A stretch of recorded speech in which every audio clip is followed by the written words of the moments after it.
Salut les fous du volant, rangez les crèmes solaires et les bouées licornes, c'est la rentrée aujourd'hui avec mon camarade Stéphane Vrignot. On a évidemment envie de revenir sur le Grand Prix des Pays-Bas à Zandvoort, 15e épreuve de la saison.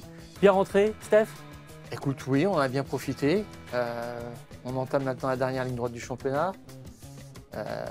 Avec un beau duel. 10 grands prix voilà, à faire jusqu'à la fin pour sacrer un champion du monde. McLaren probablement, Ah oui, quand peut-être même. Piastri. On va voir ça. On verra. Justement, c'est la question. Abemous Piastri, c'est la question qu'on pourrait se poser puisque l'Australien a remporté son 7e succès cette saison pendant que Norris abandonnait à cause d'une fuite d'huile. 34 points désormais entre les deux pilotes. McLaren, est-ce que c'est joué? On se posera la question avec Stéphane. En tous les cas, il y a bien une fumée blanche Oui. chez McLaren. Pas mal. Derrière Max Verstappen, deuxième, Isaac Hadjar est monté sur le podium pour la toute première fois de sa carrière. C'est même le plus jeune Français à finir un Grand Prix dans le top 3. On va revenir sur cette magnifique prestation du pilote Racing Bulls qui valide presque déjà son passage chez Red Bull en 2026. On va parler de son parcours et donc de savoir si finalement ça valide et ce qu'il faut attendre ou redouter de ce passage chez Red Bull. Seul sur le sable, les yeux dans l'eau, le week-end de Ferrari s'est soldé par 1-0. Je ne sais pas si Rock Voisine est un tifosi, mais sa chanson va comme un gant à l'équipe de Fred Vasseur qui s'est bagarré tout le week-end dernier aux Pays-Bas pour finir bredouille. Et le pire, c'est juste avant de se rendre à Monza pour le Grand Prix de la Scuderia. On va évoquer cette situation un petit peu compliquée, notamment pour Lewis Hamilton. Et puis comme c'est la rentrée, on a fait nos cahiers de vacances cet été avec les annonces de Valtteri Bottas et de Sergio Pérez chez Cadillac en 2026.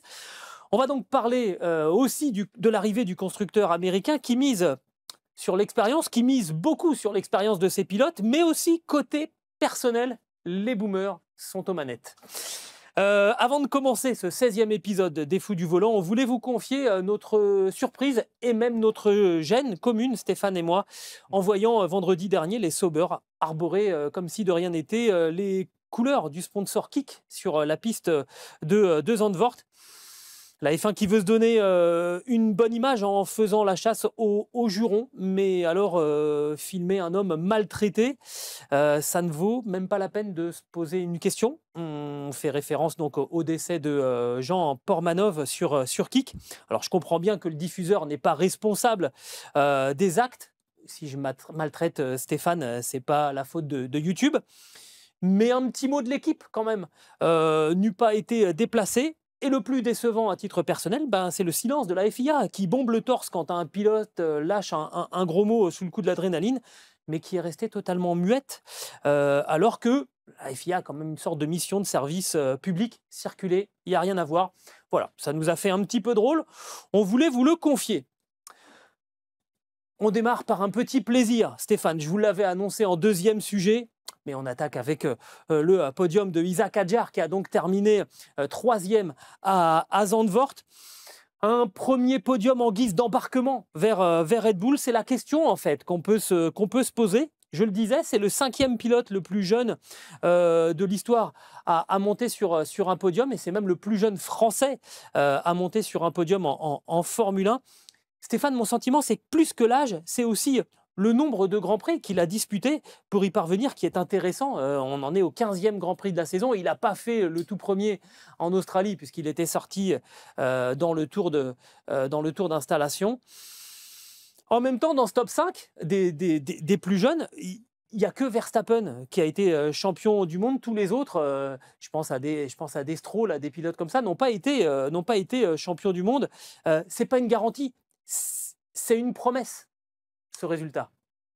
Oui, c'est vrai. Moi, je trouve que déjà ce résultat, ce podium, c'est pas mal pour un pilote qui n'aime pas du tout Zandvoort. Parce que quand un pilote dit j'aime pas tellement Zandvoort, c'est qu'il déteste. Franchement, ça ferait mauvais genre d'arriver sur une épreuve et dire qu'il n'aime pas du tout le circuit.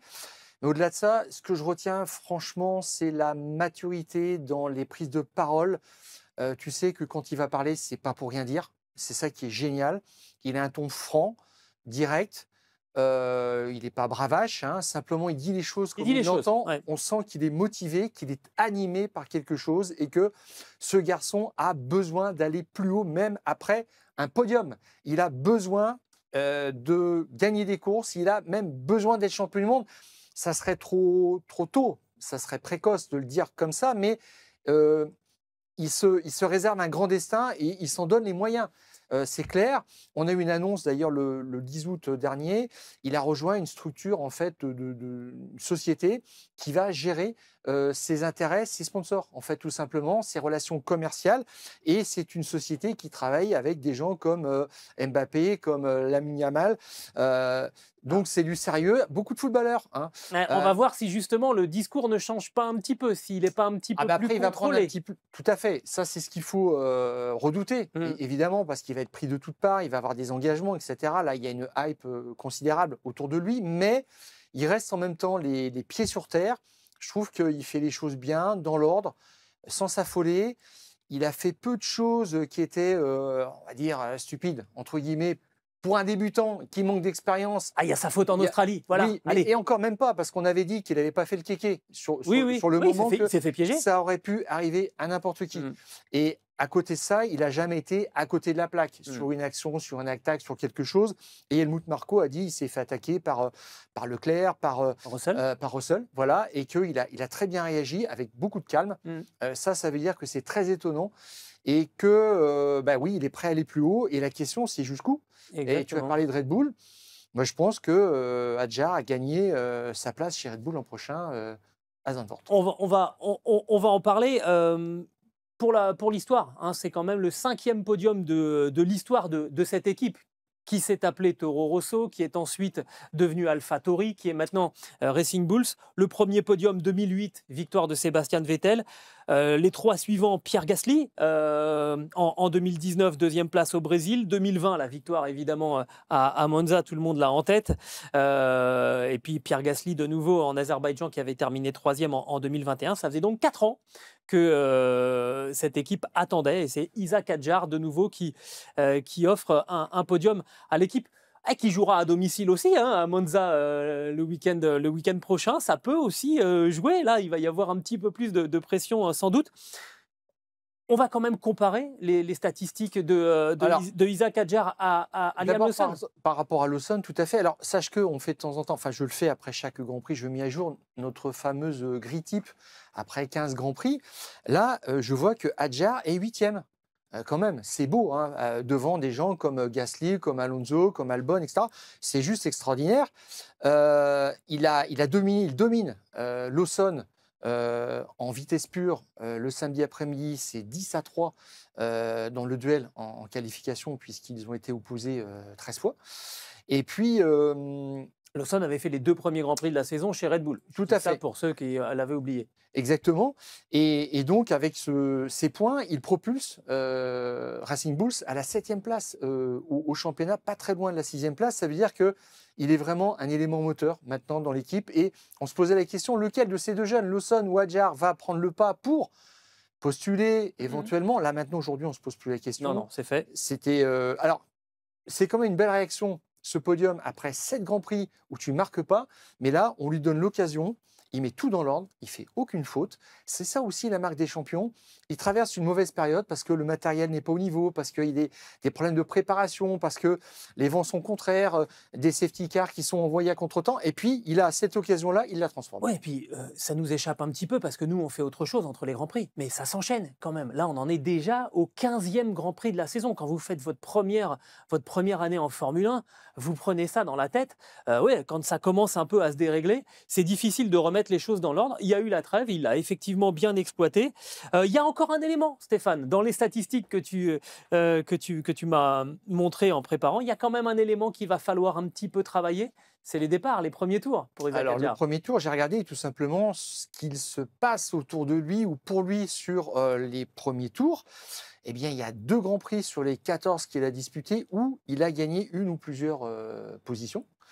Et il y en a 6 où il est resté à sa position stable. Et il y en a 6 quand même où il a perdu des places. Et pas qu'un peu, parce que la somme des pertes, c'est 16 places en tout perdues. Donc c'est beaucoup. Et c'est là-dessus qu'il faut un petit peu regarder. Alors après, les départs, c'est quelque chose de particulier.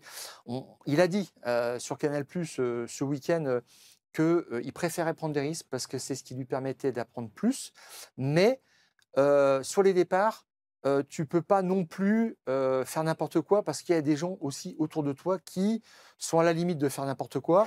Et si Ah, tu il y ne en a cèdes certains pas, qui sont même au-delà de la voilà. limite, hein. Et si tu ne cèdes pas à certains ultimatums, bah, ça fait un double abandon et Mmh. puis Et t'apprends pas. t'es pas, voilà. Et puis ça t'avance à rien. Donc je mets ça sur le compte de la prudence, peut-être aussi sur ce qui lui était arrivé à Melbourne, où faut sortir déjà du premier tour et puis après tu mets en place ta stratégie. Ça, il a compris. C'est intéressant, mais c'est vrai que bah, il doit se faire respecter un petit peu plus sur les premiers tours. C'est un axe de travail, clairement, qu'il va falloir bosser pour Isaac Hadjar. Alors maintenant, on va essayer de répondre. Tu as déjà donné ton sentiment. Ce podium, ça l'envoie presque automatiquement chez Red Bull en 2026. Est-ce que c'est une vraiment bonne chose pour Isaac Hadjar? Parce que c'est un risque. Ça arrive sans doute un petit peu plus vite que prévu après les échecs de Lawson, hein, qui a Ouais. fait 2 grands prix et qu'on a renvoyé donc chez Racing Bulls. Celui de Tsunoda qui se dessine quand même week-end après week-end. Tu peux pas décliner une telle possibilité. Tu peux pas dire non. Alors, la question s'est posée en début de saison, quand Lawson était en perdition chez Red Bull. Qu'est-ce qu'on fait? Ils ont mis Tsunoda. Ça a permis de gagner du temps et de voir qu'effectivement, Hadjar montait en puissance. Il va falloir d'autres résultats. D'ici la fin de la saison, consolider ça. L'avantage, c'est que cette Racing Bull, c'est une voiture polyvalente qui pardonne beaucoup, qui est assez bien sur différents types de circuits, ce qui est complètement génial. Oui, Et c'est vraiment la voiture même qu'il faut pour des jeunes pilotes. Mais effectivement, ils ont la chance d'avoir quelqu'un comme Tim Goss qui insuffle aussi, je pense, beaucoup d'expérience. Tim Goss, c'est un ingénieur, on ne va pas refaire toute son histoire, mais historique de McLaren, 1990-2018 quand même, hein. Donc qui est rompu au haut niveau, qui était l'ingénieur de Mika Hakkinen en 98. Donc ça d'accord. aussi, c'est des choses, L'année du titre. ça sert. Voilà. C'est le monsieur qui a dessiné, qui a conçu la McLaren de Lewis Hamilton, avec laquelle il a été champion du monde en 2008. Et puis, pour le côté un petit peu génial, quoi, c'est-à-dire une ligne sur le CV qui n'est pas un titre, mais qui est quand même quelque chose de fort, c'est le créateur chez McLaren de la boîte de vitesse seamless, c'est-à-dire qui permet de passer d'un rapport à un autre sans perte de couple. Ouais. À double embrayage, c'est un système complètement génial et franchement, en termes de mécanique, d'ingénierie, c'est quelque chose de très fort. Et puis, ce monsieur, Tim Goss, s'est fait remercier brutalement par McLaren en 2018 parce que ça marchait pas très très bien. Ah oui. Et puis Laurent Mekies a eu ce coup de génie d'aller chercher en 2022 pour dire bah, viens travailler avec nous. 4 ans après quand même, hein. Ouais. Et c'était un ingénieur pioche. qui est magique, bonne pioche. Voilà. C'est peut-être aussi pour ça que Laurent Mekies est aujourd'hui chez Red Bull parce qu'il avait senti les choses, il avait senti que cet ingénieur pouvait faire quelque chose de très très bien qui va servir à Hadjar jusqu'à la fin de la saison et il faudrait encore des top 4, des top 5, 2 ou 3 pour valider tout ça, d'autant plus que maintenant on a un ultimatum pour Tsunoda. Helmut Marko a dit, je lui donne à peu près autour du Grand Prix de Mexico pour faire le point et montrer qu'il a la vitesse pure et qu'il a la constance pour mériter son baquet en 2026. Pour l'instant, c'est mal parti. Oui, clairement. Ce que je retiens, c'est qu'en gros, Racing Bull, c'est une bonne auto-école. Tout à fait. On va Bon, dire comme ça, d'élite, mais effectivement, il est là où il faut. Et là, c'est ce que je remarquais aussi, c'est que c'est la 3e fois de suite que Racing Bulls met ses 2 voitures en Q3. Donc ça veut dire que la voiture fonctionne bien. Et maintenant, Isaac Hadjar, il doit avoir un objectif, je suis à l'arrivée, et automatiquement, s'il n'y a pas de contrariété sur les stratégies, les incidents de course, ça se passera bien et ça fera des points, ça fera des gros points, et ça lui fera de la solidité, des certitudes pour la suite. alors, il y a aussi un autre élément. On se dit, est-ce que c'est dangereux? Est-ce que c'est une bonne chose d'y aller? Il y a un élément important aussi qui pourrait changer. C'est que si Isaac Hadjar arrive début 2026 chez Red Bull, c'est plus la même équipe avec Laurent Mekies à sa tête.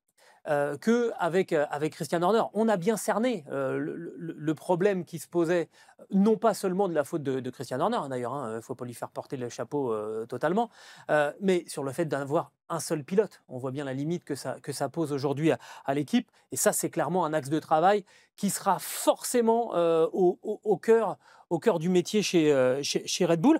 Et puis, il va y avoir aussi un autre élément à gérer, la relation avec Max Verstappen. Je ne sais pas si tu l'as vu sur le podium, c'était très sympa cette relation. Mais Max Verstappen, il n'a pas toujours été très très sympa avec ses coéquipiers. Pour l'instant, ça va bien. Il va falloir trouver l'équilibre entre cette sympathie et puis l'adversité qui va forcément se développer plus Isaac se rapprochera de sa place chez Red Bull. Ses prédécesseurs, ils ont quand même eu beaucoup de mal à vivre à côté de Max Verstappen. Mais Max Verstappen, quand même, s'est répandu en éloge, quand même, à l'endroit d'Adjar. Plus que pour ses prédécesseurs. Oui, tout à fait, je pense. Hein, que là, ça ressemblait presque à un adoubement. Il a parlé d'un week-end fantastique, de bons chronos. Et il a dit, non, franchement, il arrive bien pour un débutant et c'est jamais facile. Et je pense qu'il le voit comme un allié pour l'année prochaine parce que la saison va pas être facile. On pense que le moteur ne sera pas au niveau des meilleurs, c'est quasiment une certitude. Red Bull va faire un moteur en partant d'une feuille blanche. Donc ça ne pourra pas être au niveau de Mercedes, de Ferrari et d'Honda, même si chez Honda, ils ont confié aussi qu'il y avait des problèmes, il y a une grande complexité. Ça veut dire que l'an prochain, Il va falloir être deux pour bosser. Aller chez Red Bull, la voiture étant moins sur le devant de la scène, ça permettrait peut-être d'apprendre, d'essuyer les plâtres et de faire passer quelques manques de performance sur le matériel tout simplement et de lui acheter un petit peu de tranquillité. Donc je vois en cela le seul avantage que ça pourra avoir. Et si effectivement Verstappen est bienveillant parce il sent qu'il aura besoin quand même de quelqu'un pour faire le job, bon ben là on voit que les planètes commencent à s'aligner pour voir Adjar chez Red Bull l'an prochain. Alors, on va revenir maintenant à McLaren. On avait commencé par Isaac Adjar. McLaren, donc, avec un doublé qui se présentait du côté de Zandvoort, Piastri, Norris, et puis d'un seul coup, la fumée blanche. Et là, on se dit, Abemus Piastri. Donc, fuite d'huile pour Lando Norris qui doit abandonner. C'est le premier abandon sur cause mécanique pour Lando Norris depuis le Brésil en 2022. Il avait cassé sa boîte de vitesse.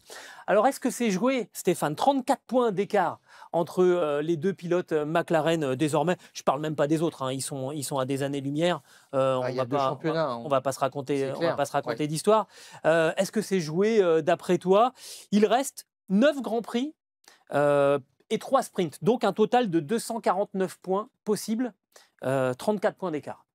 Non, on a vu d'autres fois par le passé dans l'histoire de la Formule 1 qu'un tel écart n'était pas suffisant, surtout à 9 Grands Prix de la fin de la saison. Il y a des saisons qui ont été plus courtes. Hein, tu me dirais moins de 9 Grands Prix. 3-4 Grands Prix, je dirais, c'est presque plié. Ouais. Mais simplement, Norris a pris un joker à Zandvoort de façon bien involontaire. C'est là aussi on voit que son erreur au Canada, il la paye quand même assez cher. En attaquant à contretemps Piastri. Je pense que Piastri doit être encore très très vigilant là-dessus. Mais McLaren est presque ultra dominante, encore plus qu'avant, franchement. Là, c'est simple, ils ont fait tous les meilleurs chronos en essai libre, en partie de qualification. Plus le meilleur tour en course. Et c'est la 3e fois qu'une telle situation se présente après Bahreïn et l'Espagne. Ça veut dire que ça roule. Hein. Même si, d'autant plus qu'il n'y a plus aucune pièce quasiment qui va être mise sur des voitures compétitives d'ici la fin de la saison. On arrive vraiment en fin de cycle. On aura un kit spécial à Monza ce week-end, mais c'est autre chose parce que tout le monde fait un kit. C'est pas du développement en soi, c'est de l'adaptation. Apparemment, chez Red Bull, on a annoncé qu'il n'y aurait pas de kit particulier. On va reprendre un aileron Silverstone. Peut-être tout simplement. Ça veut dire que McLaren là, est au diapason. Si en termes de fiabilité, ça marche, effectivement, c'est l'autoroute pour Piastri. Mais on ne l'imagine pas faire une erreur, mais il peut aussi, il y a des Grands Prix pluvieux, il y a un accrochage, ça peut arriver aussi. Dans le trafic. Voilà, on en a vu d'autres. Donc, pour moi, rien n'est fait. Même si Piastri, je trouve, a un ascendant. Maintenant, on le voit d'une façon un petit peu différente. 34 points quand on regarde un petit peu. Il y a aussi une statistique qui peut inciter Oscar Piastri à rester prudent. Il en est à 7 victoires cette saison. C'est beaucoup, mais il y a des précédents dans l'histoire de la Formule 1. Sur les 4 dernières décennies, à 6 reprises, un pilote a remporté 7 victoires dans un même championnat sans être titré. Si on revient en arrière, hein, je vous le fais par ordre chronologique, Alain Prost en 1984, j'en ai pleuré hein, devant la télé, c'est pour vous dire que j'étais déjà né et que j'étais en âge de comprendre, battu d'un demi-point par Niki Lauda, son coéquipier chez McLaren. Qui avait remporté 5 courses, je crois. Ouais, c'est ça. Et en 1988, de nouveau, Alain Prost, alors dans une autre situation assez incroyable, où là, il a plus de points au championnat que Ayrton Senna, sauf qu'à l'époque, on ne gardait que 11 résultats sur les 16 Grands Prix de la saison. Mais Senna avait gagné 8 fois quand même, donc bon, c'est pas non plus totalement scandaleux. Exactement. Kimi Raikkonen en 2005, 7 victoires, mais c'est Alonso qui est champion du monde. Michael Schumacher aussi, 7 victoires en 2006, mais c'est Alonso qui est champion du monde. Et puis Lewis Hamilton à 2 reprises, en 2016, battu par Nico Rosberg, et en 2021, battu par Max Verstappen. Donc c'est pas... voilà. À 7 victoires, vous n'êtes pas assuré de remporter le championnat du tout. Il faut rester totalement vigilant pour l'Australien.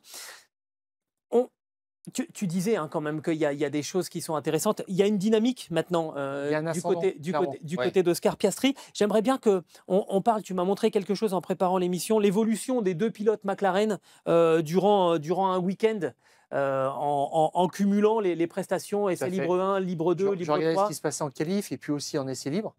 Et puis là, il y a quelque chose qui montre que Piastri a à la main maintenant par rapport à Norris. Je voyais en qualif, c'est du 9-6 quand même. C'est assez net, hein, même si ça s'est joué à 12 millièmes. Mais là, tu as l'impression que c'est la chance du champion, du futur champion, qui lance une pièce en l'air et puis la pièce retombe du bon côté. C'est un petit peu ça, c'est 12 millièmes. Dans le sport, ça compte. Hein. Mais Piastri est impressionnant quand même ce week-end. Grand chelem. Donc, pole position, victoire, meilleur tour en course et leader de bout en bout. C'est la 2e fois simplement qu'on a ça cette saison.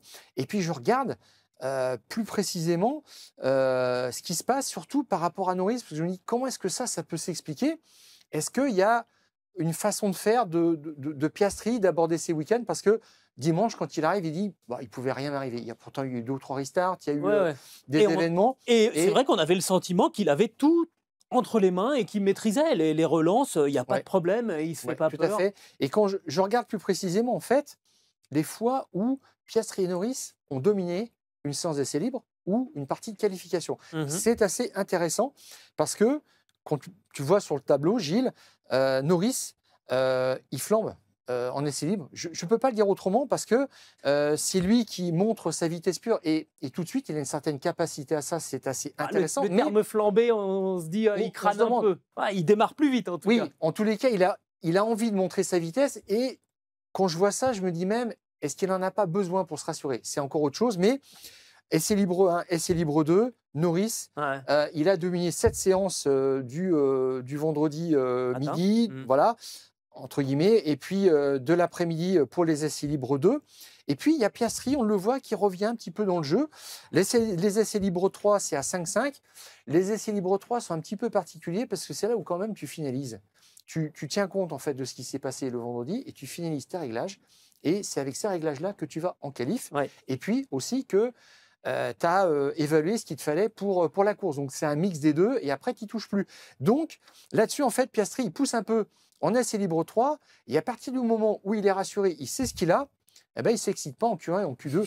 Alors que Norris, 6 meilleurs chronos en Q1, 8 en Q2. 8 en Q2, là tu te dis, mais il n'y a rien qui va l'arrêter. Et puis, qu'est-ce qui se passe à l'arrivée? En Q3, ça fait 5-4 pour Piastri, qui en fait sort le bon tour quand il faut, tout simplement. Alors là, ça s'est joué à 12 millièmes. Hein. Bien sûr, mais 12 millièmes, c'est vraiment le temps de cligner des yeux. Je sens là-dedans une certaine méthode où on ne s'affole pas, on monte en gamme, et puis on frappe fort le moment venu. Et alors, il y avait un hammer time, là c'est peut-être le Oscar time, le hammer time, voilà. Mais il y a quelque chose qui fait qu'il a remporté cette course, Norris 5, même sans l'abandon, ce score reste en l'état. Ça veut dire que il y a une façon de construire. Piastri a plus l'approche d'un champion du monde que Norris, je pense, à travers ça, ce qui est peut-être un détail, mais je vois ça comme ça, où Piastri, toujours calme, il sait où il en est, il s'affole pas. Bon, ben là, ça se voit. Il construit ses week-ends. Ouais. Moi, j'ai trouvé intéressante aussi, pour revenir à l'abandon maintenant de Lando Norris quand même, parce que ça doit faire du dégât mentalement. Et j'ai trouvé l'analyse de nos confrères de Canal+, assez intéressante, hein, qui mentionnait que c'était sans doute moins difficile à avaler pour un pilote d'abandonner sur une casse mécanique. Bon, finalement, c'est pas mécanique, c'est une fuite d'huile. Et j'ai trouvé en fait l'analyse un petit peu contre-naturelle, parce que tu dis, bah non, c'est ce qu'il y a de pire. T'es trahi par ton matériel et tout. Et non, parce que en fait, le pilote, lui, n'a rien à se reprocher. Au final, apparemment, c'est une fuite d'huile. Et ben, il a rien fait. Il a rien fait de mal. Tu comprends? Il emmène pas le poids d'une erreur avec lui sur le prochain week-end. L'autre aspect positif pour Lando Norris, c'est que justement, ça n'est qu'une fuite d'huile qui a mis fin à son Grand Prix. Il n'a pas cassé le moteur. Le moteur s'est mis en sécurité avant qu'il n'y ait plus d'huile, parce que tu peux très bien prendre 25-0 et perdre un de tes 3 moteurs pour le reste de la saison. Là, ça pèse vraiment, vraiment très très lourd. Donc quelque part, j'ai presque envie de dire qu'il s'en sort pas si mal, Lando Norris. Le plus inquiétant, en fait, dans tout ça, c'est que Zandvoort, c'était devenu le jardin de Lando Norris. Hein. L'année dernière, il avait réalisé la pole devant Verstappen. Piastri était à une demi-seconde en qualif de Norris. Et cette année, on est passé d'une demi-seconde de Piastri derrière à 12 millièmes devant. Autrement dit, égalité. C'est peut-être ça qui est vraiment un petit peu, qui doit peut-être être un petit peu inquiétant pour Lando Norris, et qui montre justement cette dynamique, cette lame de fond surtout, c'est que qui se traduit par 34 points d'avance. Un an après, Norris est resté à ISO, performance constante, et puis Verstappen a été remplacé par Piastri. Parce que l'année dernière, si tu réfléchis bien, sur le dernier tiers du championnat, Piastri n'est pas en course pour le titre. Non. Norris essaye d'exister dans la course pour le titre, et on voit que c'est lui quand même qui ressort chez McLaren, et Piastri est en retrait. Et un an plus tard, c'est Piastri qui a pris la main. C'est clair. Et là, et à la fin de la course, quand même, Norris, on le sentait quand même marqué. Hein. Ah bah c'est sûr. Très marqué, touché. Et je trouve que c'est dur. Tu es au volant de ta voiture, tu te dis, je vais attaquer parce que son ingénieur lui a dit, bon, de toute façon, il n'y a pas 36 solutions, il faut y aller à fond, il faut y aller. Et tu es dans cette dynamique où tu dis, bon, j'essaie de le coincer au dernier tour, et puis sur un malentendu, ça peut le faire. Et tu passes quasiment d'une seconde à l'autre, en 5 secondes, à I'm out. C'est terminé. Les gars, voilà. Et je pense que quand il arrête aussi, il se dit, oui, effectivement, j'essaie de sauver le moteur parce que je ne sais pas d'où ça vient. Système hydraulique, ça, c'est du matériel McLaren. Oui, le moteur pas Mercedes n'est pas en cause. On va passer à Ferrari, si tu le veux bien, Stéphane Jeantonnet. Alors, pour les plus jeunes, vous irez chercher voilà. Rock voisine, seul sur le sable, parce que ces images, elles m'ont fait de la peine, vraiment, déjà de voir Lewis Hamilton descendre de sa voiture après une sortie de piste qui est assez rarissime, de voir Charles Leclerc se faire percuter par Kimi Antonelli dans le même virage, et qui est resté toute la fin du Grand Prix assis comme ça, à regarder ses adversaires tourner autour. C'est la deuxième fois que la Scuderia ne marque pas de points cette saison. Les 2 voitures avaient été disqualifiées en Chine après un problème d'usure de la planche. Le premier double abandon sportif depuis le Canada en 2024. Et chez Ferrari, première conséquence, Stéphane, c'est qu'après ce Grand Prix des Pays-Bas, la deuxième place du classement des constructeurs, qui est vraiment le totem, qui est un peu le joyau de la couronne cette saison, elle est sur la sellotte, parce que Mercedes est revenu à 12 points, que Red Bull est à 46 points, donc c'est pas à des années-lumière non plus. Et c'est la première fois d'ailleurs que Red Bull met ses 2 voitures dans les points depuis Imola. Donc Tsunoda de retour dans les points pour la première fois depuis 8 Grands Prix. Donc attention, là il y a alerte pour Ferrari, avec, j'ai envie de dire, encore une inquiétude grandissante autour de Lewis Hamilton. On l'avait laissé avant la trêve nous disant qu'il était inutile à son équipe. Il était. On avait envie de le retrouver. Défaitiste. On avait envie de le retrouver regonflé, requinqué, et il fait une erreur assez rare. Je crois qu'il l'a dit lui-même. Hein, il a dit, ça se compte sur l'erreur que j'ai fait aujourd'hui, elle se compte sur les doigts d'une main dans toute ma carrière. Il en a fait quand même quelques-uns des Grands Prix. Oui, mais alors, il avait quand même fait un 360 en essai libre 1, un autre en essai libre 2. On sentait que le train arrière de la Ferrari était fuyant. Je pense que il ne l'a pas calculé, cerné. Ça c'est une évidence. Et après, il y a la peinture, mais ça, c'est vraiment des peintures antidérapantes. On sait qu'à Zandvoort, il a déjà plu sur ce Oui, oui, circuit. oui. On met de la peinture, etc. Ça n'arrive quasiment qu'à lui. C'est ce qui est mis en avant pour le protéger aussi. Fred Vasseur a eu ce réflexe parce que qu'est-ce que tu veux dire d'autre? Tu vas pas l'accabler en disant bah, ouais, mais il est le seul à se louper là-dessus. Alors Ouais. après, c'est peut-être pas de sa faute, mais en tous les cas, ça lui est arrivé après quand même des figures libres en essai libre. Moi, je trouve qu'il est même triste, quoi. Et il est en Hamilton, il est entre mal-être et malaise, quoi. Tu sais pas bien si intérieurement ça vient de lui parce qu'il est malheureux. On sent qu'il n'est pas heureux chez Ferrari ou s'il y a quelque chose d'autre. Bah, moi, j'ai un peu le sentiment qu'il y a quelque chose d'humain qui ne colle pas entre Lewis Hamilton et son staff. Et ça se sent quand sa première réaction, c'est de dire j'ai envie de rentrer chez moi. Ouais. Alors après, il y a tous les éléments de langage qui reviennent parce que c'est des professionnels. Mais ouais, tu te dis quand même, mince. Enfin, moi, ça me fait vraiment une impression étrange. Alors maintenant, on commence à se profiler aussi des statistiques qui sont assez inquiétantes. Euh, Alors tu vois, je voyais 2 fautes perso pour Hamilton la même saison, ça remonte à 2010. Hein. Italie et Singapour au départ. Ça veut dire que c'est quand même pas génial. Et puis il y a des choses aussi où il se raccroche quand même à des choses qui sont quand même assez dérisoires. Quand il dit je suis excité de voir les tifosi à Monza, ça veut dire que c'est ça, c'est ça les éléments de langage dont je parle. ouais, c'est ça, c'est cette animation qu'il Franchement, y a. Lewis, franchement. Là, son objectif, ça devrait être juste de performer et puis c'est au contraire un peu profiter des à côté du sport, de la course. Alors c'est réconfortant. Je crois que ce qu'il recherche, c'est du réconfort. Mm. Tout simplement, et ça, c'est ce que les tifosi peuvent lui donner en l'accueillant comme il se doit à Monza, comme ça a toujours été le cas d'ailleurs. Même quand il était chez Mercedes, il était Ouais. voilà, un Il y a un pilote à respect. part. Il y a un respect. Immense, une admiration. Ouais. Ça, c'est clair. On aime les pilotes. Ouais. Les tifosi, ils aiment les pilotes. Hein. Mais en même temps, il y a quelque chose aussi d'un petit peu dérisoire. Et Charles Leclerc utilise aussi un petit peu ce même langage en disant tout le monde travaille très dur. Ce qui doit À Scuderia Ferrari. Alors, je suis convaincu que c'est vrai. alors oui, mais alors moi je veux dire aussi, Gilles, que c'est valable dans toutes les équipes. C'est valable aussi. pour vous, pour Oui, tous oui, les gens qui nous regardent. Tout le monde travaille très dur dans la vie et ça donne pas un droit, un accès à des bons résultats. Et quand il dit on le mérite, mais malheureusement, non. Et heureusement, je peux faire une petite digression sur Charles Leclerc quand il dit on travaille très fort pour ça et on n'est pas à la place où on devrait être, on mérite de gagner, mais si, Ferrari est à sa place et ça fait 15 ans que c'est comme ça. Donc, il faut arrêter aussi de se cacher derrière des mots comme ça. Mais oui, Lewis Hamilton, ce qu'il recherche en ce moment, c'est un soutien humain, c'est de l'affection. Il a parlé de l'amour aussi du pilotage à la reprise de la Formule 1 et je crois qu'il est complètement là-dedans et qu'il n'y a que ça quasiment qui peut le sauver parce que ça va être très très difficile encore ces 9 derniers Grands Prix qui restent. Charles Leclerc d'ailleurs a dit... Celui qui arrive là, moi, il me fait peur en fait pour les Ferrari. À la décharge des Ferrari, un circuit plein de virages lents, enfin, c'est un circuit quand même assez dynamique. Zandvoort, Ouais.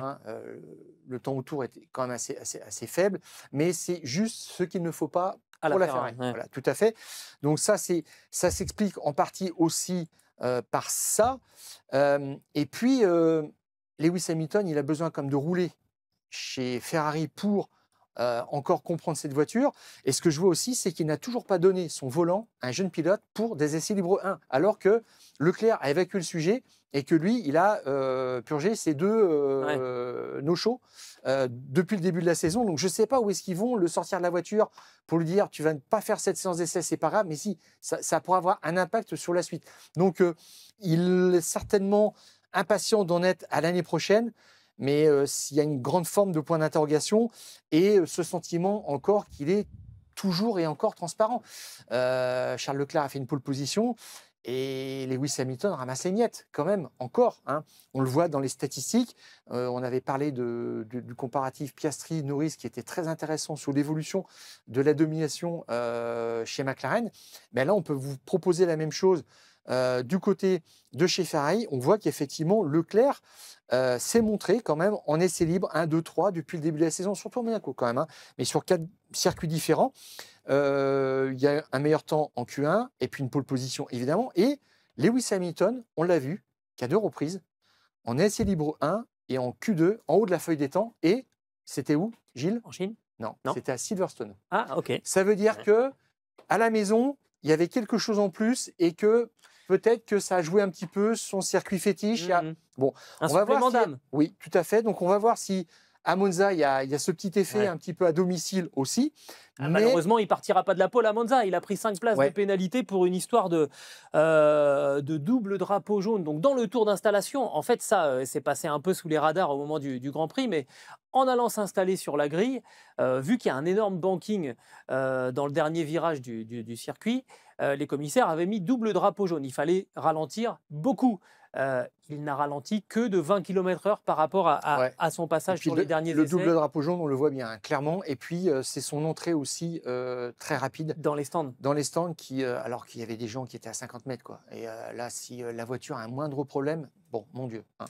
Donc, il ça valait 5 places. Il aurait dû prendre 10 places de pénalité. On a vu qu'il a quand même eu une vitesse de passage moins rapide qu'en essai. On en a tenu compte du côté de la FIA, on n'a pas voulu en rajouter, mais n'empêche que ça fait quand même 5 places de pénalité sur la grille à Monza, ça pèse lourd. Il y a une statistique qui est au-dessus de lui, et qui est celle de Didier Pironi, qui a dû attendre son 19e Grand Prix chez Ferrari pour monter sur le podium. Il n'y a toujours pas de podium pour Lewis Hamilton chez Ferrari. Ça, c'est des statistiques.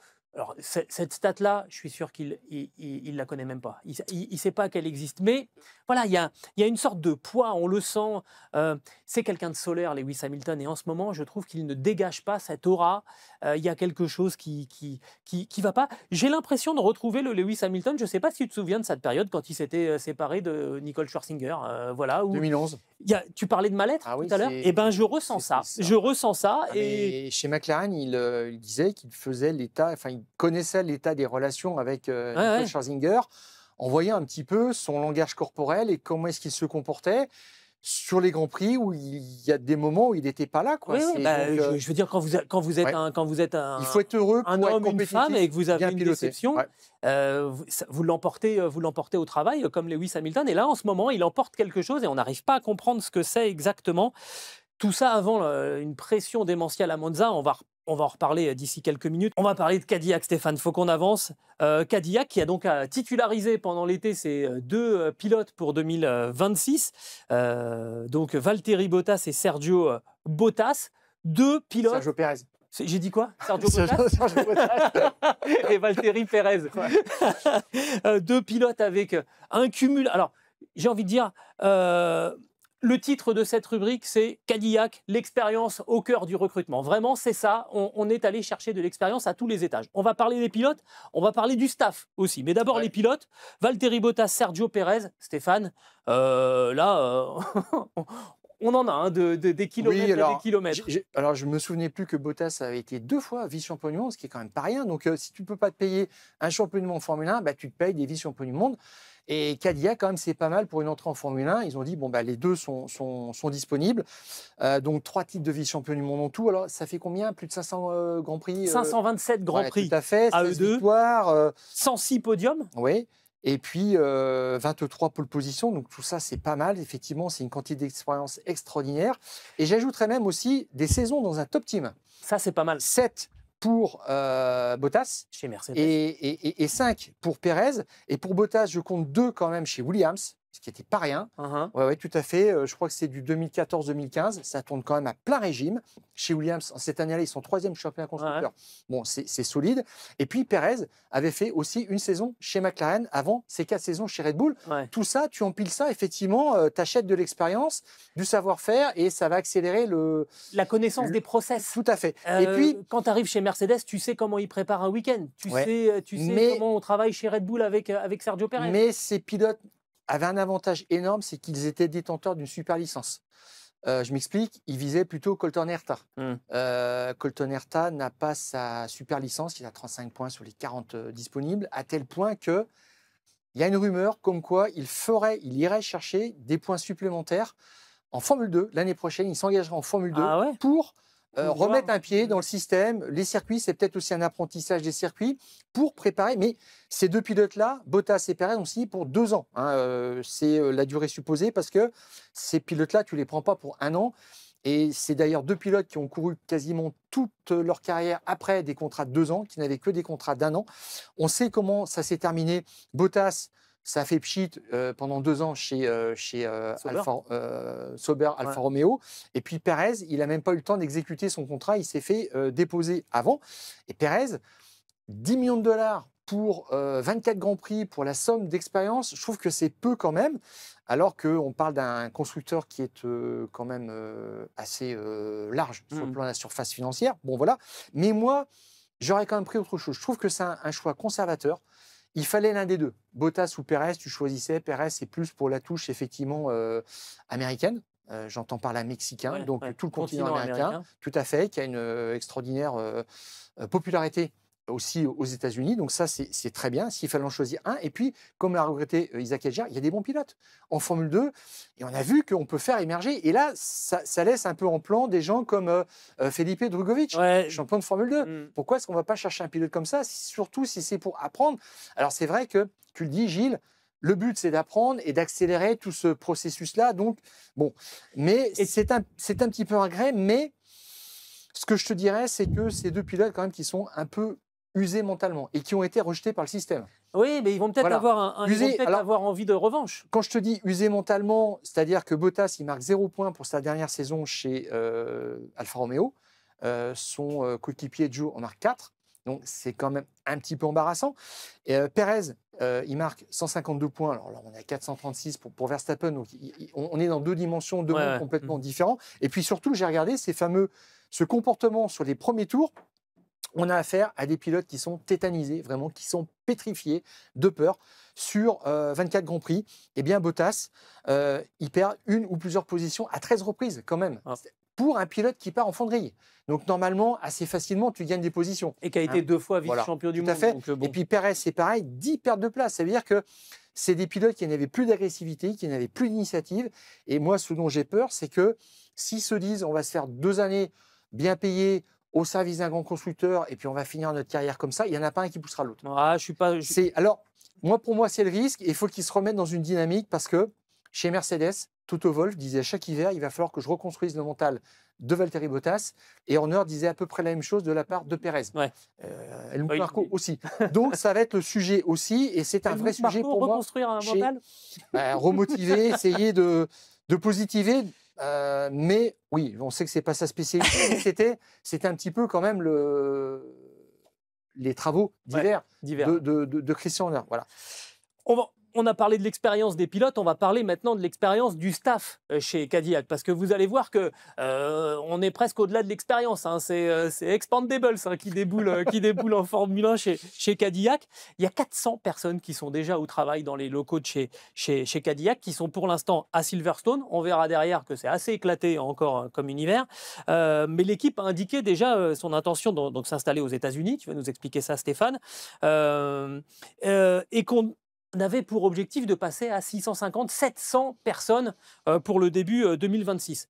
Maintenant, on parle des responsables. On vous fait régulièrement un petit peu l'organigramme des équipes à venir. Team principal, Graham London, donc britannique, 60 ans.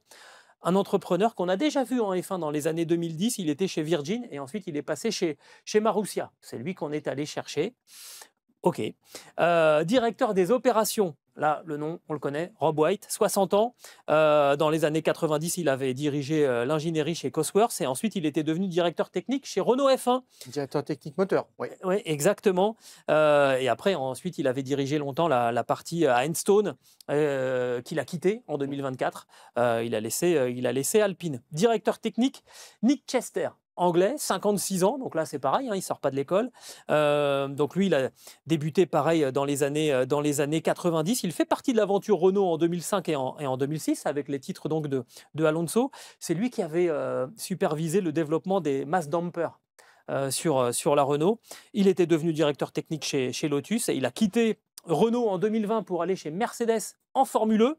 titres en 2021 et en 2022. Et il a ensuite recruté par Andretti pour préparer l'arrivée en F1. Et puis finalement, donc, il a été appelé par General Motors. John Tomlinson, pardon. 52 ans. Donc là, il est jeune. Donc, responsable de l'aérodynamique. Lui, il a débuté en IndyCar. Aussi un ancien de chez Renault qui bossait à Enstone. Il a fait un passage aussi. Ouais, il a fait un passage chez Mercedes. C'est lui qui a fait notamment.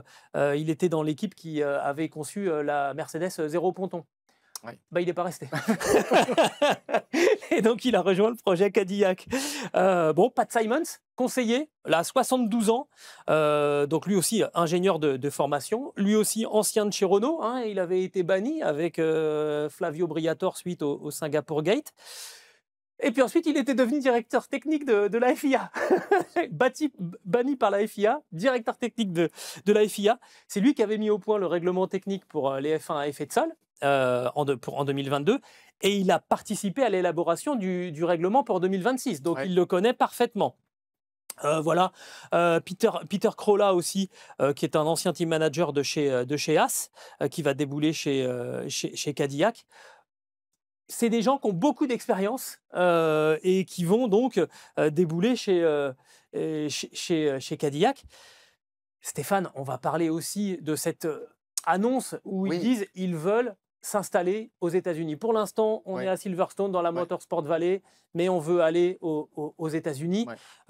Tu nous expliques un peu comment ils sont installés ? Petit point juste, je reviens sur l'organigramme. Nick Chester, ça me paraît. J'attends de voir. Voilà, c'est tout. Parce qu'il a fait une voiture qui n'était pas très bonne chez Lotus. Et on en est resté là. Et je ne comprends pas qu'il l'ait repris comme ça. Et puis le choix de Graham Loudon aussi. Ça, c'est un choix de la maison mère TWG de toutes les écuries Andretti engagées dans les différents championnats. Moi, je serais allé chercher Otmar Zafnauer. Il est américain. Et il a un autre carnet d'adresse quand même. Bon, voilà. Mais après, ça va peut-être marcher. Mais par contre, effectivement, sur les centres de recherche, de production, etc., c'est assez bizarre parce qu'il y a un petit peu l'erreur de cette lubie qu'avait la famille Andretti. Ça marchait très très bien. Papa Andretti, quand il était champion du monde en 78, après chaque course, il rentrait chez lui. Michael Andretti, il était chez McLaren en 93, il rentrait chez lui. Ron Dennis lui a dit, ça ne marche pas. Voilà, c'est pas comme ça qu'on devient un champion. Et là, eh bien, Cadillac, ils disent, nous, on va être sur plusieurs sites et ça va quand même marcher. Alors que tout le monde est en Europe, que 2 sites déjà, c'est beaucoup, comme tu l'as dit, pour Renault et que ça ne fonctionne pas toujours très très bien, même si il y a Audi aussi qui aura 2 sites, un site châssis en Suisse et un site moteur en Allemagne. Mais voilà. Et Cadillac, eux, c'est carrément 5 sites. Bon, pour l'instant, c'est Silverstone, effectivement, production, usinage, des pièces, etc. Très bien. Et ça va passer, ça va être rapatrié à Fishers, près d'Indianapolis, dans l'Indiana, en 2027. Pareil. Ça deviendra le principal centre de production. Donc, c'est quand même assez étonnant parce que il y a des avions, je pense, ou des jets qui vont faire l'aller-retour sans arrêt pour apporter des pièces. Ça va coûter très, très cher. Je pense qu'à l'heure des budgets capés, c'est incohérent. Oui, le nombre d'heures que tu passes dans les avions. Tout à fait. Ils auront 2 antennes techniques à Warren dans le Michigan. Ça, c'est un centre technique de General Motors. Donc, c'est la petite touche General Motors. Tu sens en fait que dans cet organigramme, il faut faire plaisir à tout le monde. Communiquer. Voilà. C'est énorme. Et puis, il y aura aussi une antenne technique à Charlotte. Et là où il y a le simulateur pour les pilotes. C'est un délire total. Et puis, j'ajoute enfin... ça manquait. Voilà, Cologne, l'Allemagne, c'est-à-dire pour la soufflerie. Alors là, c'est différent parce que tu as une maquette, tu l'as fait travailler, tu peux envoyer le résultat. Ça permet de travailler dans distance. Mais c'est moins handicapant. C'est délirant. Et puis, j'ajoute même éventuellement un 6e site, moteur, qui sera Maranello, puisqu'ils vont utiliser les moteurs Ferrari pendant les 3 premières années. Et les boîtes. Waouh. Donc, je pense que ça, avec ça, tu vas dans le mur. Pour l'instant, c'est de l'affichage, c'est de la com, rien de plus, et qu'ils vont être très, très vite rattrapés par la réalité. La preuve, c'est que déjà, ils ne savent pas s'ils pourront mettre la voiture sur la piste pour les premiers essais en fin janvier Ouais, l'année prochaine. 26 janvier. La voiture qui doit passer le crash test aussi durant l'automne. Les premiers essais, tu les as notés donc le 26 janvier. C'est une course contre la montre. Et alors apparemment, Keanu Reeves sera chargé de faire une sorte de série documentaire sur justement la montée en puissance de cette équipe. Voilà, on est en plein dans ce que savent faire les Américains. On verra si ça va marcher ou pas. On termine, Stéphane, c'est fou du volant post-Pays-Bas avec quelques petites infos sur Monza. D'abord, vous donnez les horaires. Ça va commencer là, vendredi, premiers essais libres à 13h30. La deuxième séance sera à 17h. Samedi, essais libres 3 à 12h30, la qualif à 16h et le Grand Prix dimanche à 15h. On sait c'est toujours un moment un petit peu particulier dans la saison. D'abord parce que la Scuderia est à domicile, que les tifosi sont quand même particulièrement démonstratif. Puis Monza, ça reste, il y a un frisson, hein, c'est la vitesse pure. C'est un Big Five, c'est le dernier grand circuit mythique de la Formule 1 d'aujourd'hui qui est visité. Alors on fait un petit point juste comme je le fais d'habitude sur le centrage des pneumatiques. On va vers la gamme la plus tendre, C3, C4, C5 pour un arrêt en course, donc c'est dynamique, c'est normalement la course la plus rapide de la saison en termes de temps. Bitume refait en 2024, piste peu agressive, 3 gros freinages à plus de 335-340 km/h. Très intéressant, il y a un gros effet undercut. Donc pour les stratégies, là, ça va phosphorer, ça va être très intéressant. Et autre chose, Gilles, pole position non déterminante. Je regarde, les 5 derniers vainqueurs n'ont pas gagné en partant de la pole. Les deux beaucoup plus loin. Exemple, Charles Leclerc, l'an dernier, en partant de la 4e place sur la grille de départ. Donc tout ça, c'est assez encourageant. On pourra voir aussi l'animation entre la pole et le premier virage parce que c'est un run qui est quand même assez long, 472 mètres. Et puis autour de ça, on aura des questions sur la fiabilité de McLaren qu'on a évoquée jusqu'à présent, sur Hamilton, où sera-t-il placé sur la grille de départ, sachant quand même que ça, c'est un circuit stop and go pour Ferrari. C'est taillé, mais exprès pour Ferrari. Donc, on est loin des circuits virages lents, tortueux, etc. Là, il n'y a qu'un point un petit peu délicat, c'est la parabolique. C'est un long virage en appui. Autrement, c'est freinage, relance, freinage, relance. Voilà.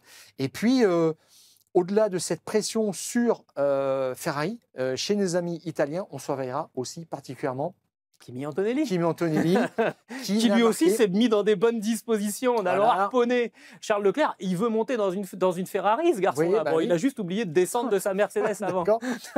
Antonelli qui n'a marqué que 16 points depuis son abandon à Imola le 18 mai dernier. C'est peu quand même, dont un podium quand même. Ça, c'est l'arbre qui cache la forêt, heureusement, mais il est encore dans un process d'apprentissage.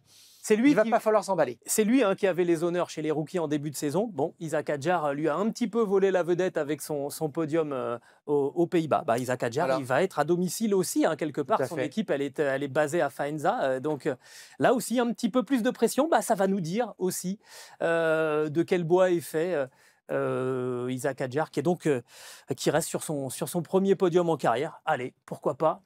C'est là que Sébastien Vettel avait été allé chercher la première victoire pour Toro Rosso. Un sursaut de Ferrari, je vois aucune victoire. La première intervenue à Monza, c'est arrivé que 2 fois, 1960 et 88, donc pourquoi pas 2025, sachant que Ferrari, Monza, c'est son jardin quand même.